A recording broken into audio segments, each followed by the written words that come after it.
আসসালামু আলাইকুম, welcome to Skill Up Academy. আশা করি ভালো আছেন। আলহামদুলিল্লাহ আমি অনেক বেশি ভালো আছি। ভিউয়ার্স, আজকের ভিডিওতে আমি আপনাদেরকে দেখাবো যে কিভাবে আপনারা আপনাদের গুগল অ্যানালাইটিক্স অ্যাকাউন্টটি পার্মানেন্টলি ডিলিট করতে পারবেন। মানে আপনাদের যদি একাধিক গুগল অ্যানালাইটিক্স অ্যাকাউন্ট থাকে, তো সেই অ্যাকাউন্টগুলা যেটা আপনার অপ্রয়োজনীয় অ্যাকাউন্ট, আপনি চাচ্ছেন যে পার্মানেন্টলি ওই অ্যাকাউন্টটা ডিলিট করে দিতে, ওটা আপনার কোনো কাজে লাগে না। সো টোটাল প্রসেসটাই আমি দেখাবো যে কীভাবে আপনি অ্যাকাউন্টটি পার্মানেন্টলি ডিলিট করবেন। So viewers, first of all আমরা আমাদের গুগল অ্যানালিটিক্স অ্যাকাউন্টটি পার্মানেন্টলি ডিলিট করার জন্য এই যে এইখানে দেখতে পাচ্ছেন যে অল অ্যাকাউন্ট, আমি একটু যদি জুম করি, আপনার যদি কোনো অ্যাকাউন্ট লগ ইন করা থাকে তাহলে কিন্তু ওই অ্যাকাউন্টের নামটা এখানে দেখতে পারবেন।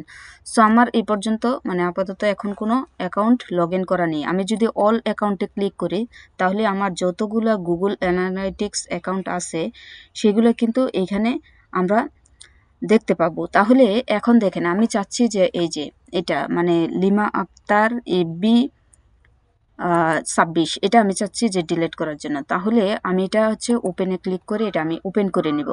ঠিক আছে, তাহলে দেখেন লিমা 26 FB 26, যে এটা আমি যদি একটু জুম করে দেখাই, এটা কিন্তু আমি লগ ইন করে নিয়েছি। সো আমি যেহেতু এই অ্যাকাউন্টটা ডিলিট করব, তো এই অ্যাকাউন্টের আন্ডারে আমরা অ্যাডমিনে যাব। ওকে, অ্যাডমিনে যাওয়ার পর এই যে এখানে সেটিংয়ের মতো অ্যাডমিন অপশন দেখতে পাচ্ছেন। অ্যাডমিনে যাওয়ার পর এখান থেকে অ্যাকাউন্ট ডিটেলস, এটাতে আমরা যাব।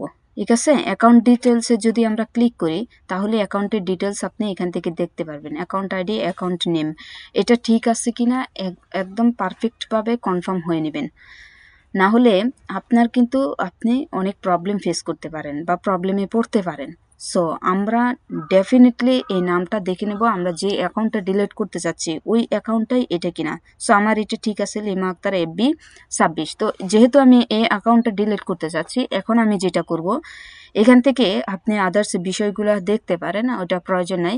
আমরা মুভ টু ট্রাস্ট ক্যান, এটাতে আমরা ক্লিক করব। সো যখন এটাতে ক্লিক করব তাহলে move account two trust can, এখন আমি যদি এইটাতে ক্লিক করি, এখান থেকে পুরো ডিটেলসটা অবশ্যই আপনি দেখে নেবেন। দেন ডিলিট করার জন্য পার্মানেন্টলি ট্রাস্ট অ্যাকাউন্ট, এটাতে যদি আমি ক্লিক করি সাথে সাথে কিন্তু আমার অ্যাকাউন্টটা পার্মানেন্টলি ডিলিট হয়ে যাবে। সো এই যে দেখতে পাচ্ছেন যে এটা কিন্তু অলরেডি পার্মানেন্টলিভাবে ডিলিট হয়েছে। তারও প্রুফটা আপনি যদি দেখতে চান অল অ্যাকাউন্টে, এই যে লিমা আক্তার FB 26, এটি কিন্তু 30 দিনের মধ্যে এইখান থেকে চলে যাবে। আবার যদি আপনি রিস্টোর করতে চান, আপনি ওপেনে ক্লিক করে বা রিস্টোর এখান থেকে করতে পারবেন। ঠিক আছে, রিস্টোরে দিলে এটা রিস্টোর হয়ে যাবে। সো আমার এটা প্রয়োজন নাই, অপ্রয়োজনীয় ছিল, এটা আমি ডিলিট করে দিলাম। সো ভিউয়ার্স, এইভাবে আপনারা অ্যাকাউন্টটি ডিলিট করতে পারেন। আর হ্যাঁ, আপনার যদি ভিডিওটি অবশ্যই উপকৃত হয়ে থাকেন ভিডিও থেকে, অবশ্যই কমেন্টে জানাবেন। আর ভিডিও সম্পর্কে কোনো কিছু জানার থাকলে কমেন্টে কনফার্ম করবেন। আল্লাহ হাফিজ।